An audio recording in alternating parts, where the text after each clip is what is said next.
Hello everyone, welcome to Chemistry Real. So 2026 ਦੇ Chemistry PACB board exam वास्ते बेटा अपने कोले chapter alcohol phenol and ethers ਦੇ ਵਿੱਚੋਂ ਦੀ ਮਾਰਕਸ ਵਾਈਜ਼ ਡਿਸਟ੍ਰੀਬਿਊਸ਼ਨ ਸਮਝ ਲਓ। ਸੋ ਇਹਦੇ ਚ ਆਬਜੈਕਟਿਵ ਟਾਈਪ ਬੇਟੇ ਆਪਾਂ ਨੂੰ ਸਿਰਫ ਟਰੂ ਫਾਲਸ ਪੁੱਛਿਆ ਜਾਣਾ ਹੈ ਜੋ ਕਿ ਆਪਾਂ ਨੂੰ 1 ਮਾਰਕ ਦੇਗਾ। ਦੈਨ ਆਪਣੇ ਕੋਲੇ ਇੱਕ ਥਿਊਰੀ ਕੁਐਸਚਨ ਹੋਏਗਾ ਜਿੰਦੇ ਚ ਇੰਟਰਨਲ ਚੁਆਇਸ ਹੋਏਗੀ ਔਰ ਇਹ ਥਿਊਰੀ ਕੁਐਸਚਨ 2 ਮਾਰਕਸ ਦਾ। फिर एक होर थ्योरी क्वेश्चन जिंदे विच भी इंटरनल चॉइस होएगी और ये क्वेश्चन 3 मार्क्स का। सो टोटल अपना नू इस चैप्टर चो 6 मार्क्स का पेपर पूछा जाएगा। सो बेटे ये चैप्टर अपने आप च ही काफ़ी इंपॉर्टेंट है। इनदे विच बेटे कुछ टिपिकल क्वेश्चंस हैं, उस तो बाद नेम्ड रिएक्शंस हैं।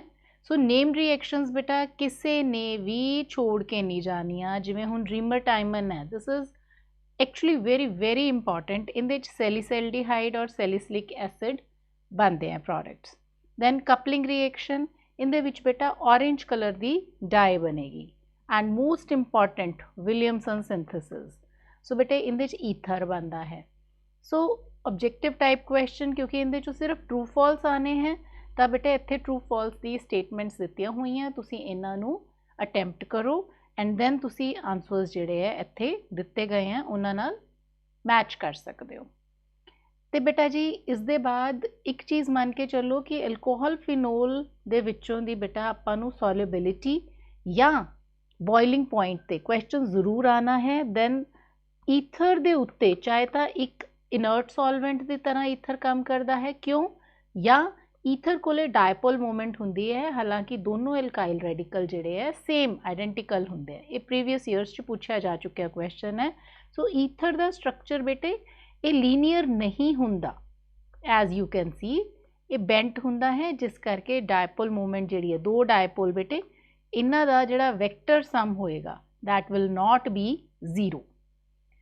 सो दैन अपने को बेटे कंप्लीट द रिएक्शन की फॉर्म दे विच भी आपां नूं चीज़ां पूछियां जा सकदियां, जिवें फिनोल्फथलीन एक इंडिकेटर है। सो थैलिक एनहाइड्राइड और फिनोल जो कंबाइन करते हैं एसिडिक कंडीशंस दे विच। सो इस तरीके दे बेटे आपां नूं सवाल जिहड़े है वो पूछे जाणगे। एल्कोहल जिहड़े है पानी तो भी वीकर एसिड होंदे है, बिकॉज आर ग्रुप जिहड़ा है बेटा वो प्लस आई इफेक्ट दिंदा है ते प्लस आई इफेक्ट दे नाल एसिड दी स्ट्रेंथ घट जाती है। Then this question is again very important कि ईथर्स जिहड़े हैं वो रिलेटिवली इनर्ट कंपाउंड क्यों हैं। Then complete the question reactions. Then आपां नूं बेटा जे फिनोल और इथेनोल दे विच कैमिकल टेस्ट डिस्टिंग्विशिंग वास्ते पूछा जाता है तो फिनोल दे केस दे विच बेटा अपने कोले ब्रोमीन दे नाल जो ब्रोमीन वाटर दे नाल पेल येलो कलर दे प्रेसिपिटेट मिलते हैं कादे 2,4,6 ट्राईब्रोमोफिनोल। सो न्यूट्रल फेरिक क्लोराइड दे नाल फिनोल जिहड़ा है पर्पल वायलेट या रेड कलरेशन दिंदा है, जबकि इथेनोल कोई कलरेशन नहीं दिंदा। दैन कपलिंग रिएक्शन काफ़ी इंपॉर्टेंट है बेटा जी। तो इसे तरीके नाल बाकी दे मतलब रिएक्शंस जिहड़ियां हैं जिवें पिक्रिक एसिड किवें बनाया जाता है या फिनोल दी ब्रोमीन वाटर दे नाल जिवें तुहानूं दस्सिया ही है। सो ल्यूकास टेस्ट सारियां ने ही आई होप कि कीता होना है बेटा।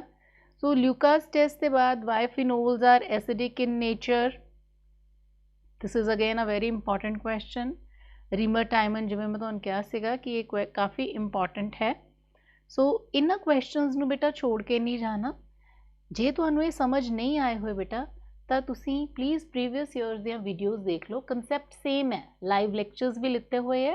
एक प्लेलिस्ट है बोर्ड्स 2026 करके बेटा, उनदे सारा कुछ तुहानूं गिवन है। सो उत्थों दी तुसी ईजीली रीच कर सकते हो टॉपिक्स तक। सो इत्थे बेटे प्राइमरी सैकेंडरी टर्शरी अल्कोहल की ऑक्सीडेशन पूछी है।